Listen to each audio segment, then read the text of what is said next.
કોઈ પણ અધિકારીએ પોતે માલિક છે એવું સમજવાનું નથી. આજે આ બધા માલિકો આવ્યા છે, જવાબ માંગે છે. કલેક્ટર, ડીડીઓ, નિયામક ડીઆરડીએ ના અને 5 તાલુકાના ટીડીઓ ને બોલાવો, પછી તમે અહીંથી ખસીશું. અમારે પોલીસ સાથે કોઈ લેવા દેવા નહીં. કાયદો અને વ્યવસ્થા જળવાય એ જવાબદારી પોલીસની છે. પોલીસ મિત્રોને હું વિનંતી કરું છું, ભાઈ કાયદો વ્યવસ્થા જાળવો ને તમે.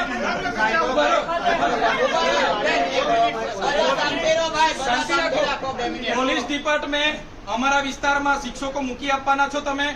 અમારા વિસ્તારમાં જે આધાર કાર્ડના કેન્દ્ર નથી ચાલતા, રેશન કાર્ડના સર્વર નથી ચાલતું, આયુષ્માન કાર્ડ નથી ચાલતા, તમે અમને બનાવી આપવાના હોય તો બોલો.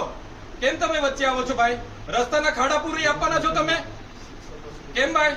પોલીસ અધિકારી કાયદો વ્યવસ્થા જાળવે ભાઈ, બરાબર છે. અમે તમારી આ વર્દીનો રિસ્પેક્ટ કરીએ છીએ, એનો મતલબ એવું નથી કે તમારાથી ડરીએ છીએ. તમે હોય કે અમારા જેવા ચૂંટાયેલા પ્રતિનિધિ હોય, પ્રજાના આપણે નોકર છે. એ બધાએ ભૂલવું નહીં જોઈએ. સાહેબગીરી બંધ કરી